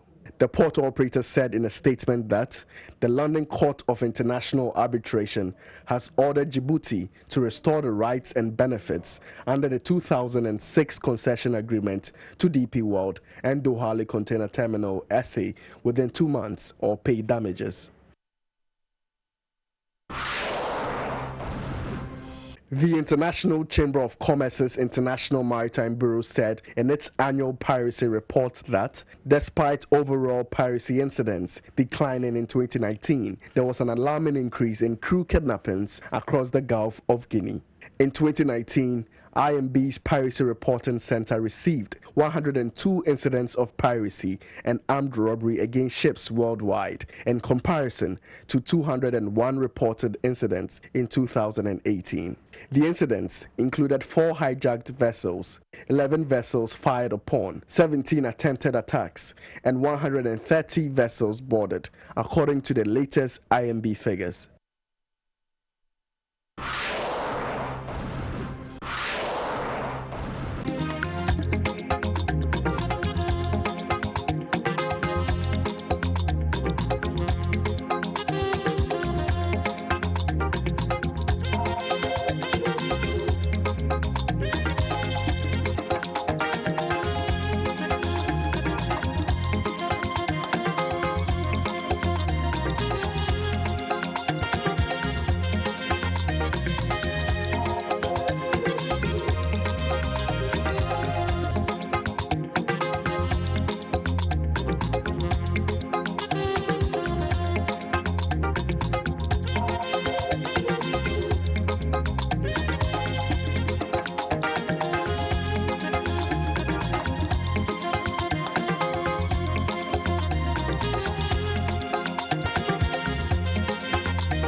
Okay, so welcome back. I'm wrapping up with the Commissioner General on our conversation, looking at the policies on revenue mobilization. Commissioner General, I would love for you to talk about the refund, because I think it's raging. A lot of people are asking about refund if you pay in excess. But this one says, good evening, is the Commissioner General aware that the Customs has continued to collect the transit fees of 200 Ghana cedis on consignment in transit through Ghana, even though Act 614 has been outlawed under Act 891 of 2015, Sections 152. What will he put in place to stop this? We have called on Customs Administration, but to no avail. This is coming from the former GIF President, Mr. Joseph Agbaga. So we end on those two, and if you have any other things. Okay, I think that what I'll have to do, I'll just recheck on Joseph's points, okay, and then we'll put it up in the public. And on the issue about the provisional assessment, I think that, okay, it's not necessarily provisional assessment in terms of refund. You see, there are two things. You could be, what do you call it, you're given a provisional assessment at the beginning of the year. And then if the provisional assessment is high, and come the end of the year, you file all your documents as to your expenses, your revenues and everything, and then the proper assessment is done, and what you're supposed to pay is higher than the provisional assessment, you are entitled to a refund. Oh, okay. Yes, and if it's anybody who has not been able to receive such a refund, it's important that he raises it and you will be able to work it out and get you the refund. Okay. We have put in a process to ensure that these things don't delay. In the past, there have been some challenges as far as that, and also the issue about objections are concerned. When I say objections, if a tax has been raised or an assessment has been raised and you have been given a tax to pay, and you think that no, the revenue officer makes something or he doesn't understand something, that's why he has raised that level of tax, and you want to object, there's a process. Again, these are some of the things that we are streamlining it so that this process are shortened as much as possible to ensure that taxpayers get speedy response to it. Okay. And so, as far as refunds are concerned, they are part of our the Revenue Act. It's part of our policy. Okay. Thank you very much. And getting to, you know, a lot of education, tax education, the Abosokan people are saying, when is Customs Commission, Ghana Revenue Authority coming to Abosokan to educate them? So you have quite a lot of job to do in that area. Yeah, in fact, my team, the Corporate Affairs team, have come out with a very extensive program. And one of the things that we'll be doing a lot in this year as far as education is concerned, we'll be doing it from various levels. We'll be talking to people like that in the Abosokan area. We'll be working with GUTA. We'll be looking at professionals, associations. In fact, what we are going to do is ensure that all the professional associations, if we identify that even we educate you and you find out there are shortfalls, we'll identify it. We'll be talking to the churches. You know, sometimes the churches also think that they are not supposed to pay any tax at all. And then they forget that things like withholding tax, where a church is giving a contractor a project to construct, and the contractor has finished the project and they are paying the contractor.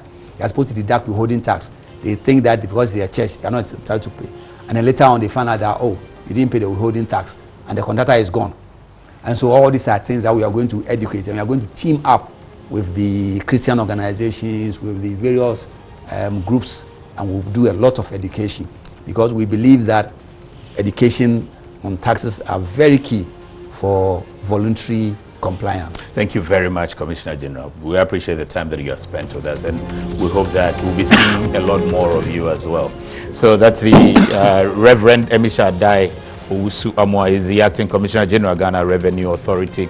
Like I said earlier, he's also my former SU president, and it's important that we let you know that very important and men of integrity are manning affairs of our revenue mobilization. We wish him well in your endeavors. And the people of Asamankese want to see that road also fixed. Today I had quite a number of the reverends in the studio. Reverend Udro from the Ghana Revenue Authority, also the head pastor with First Baptist Faith Community Baptist Church in Medina, right-hand man of the Commissioner General, also came through to the studio, and quite a number of my sisters, big sisters, are already in the studio. Thank you very much, all the staff and people of Customs, as well as the Ghana Revenue Authority. See you same times next week.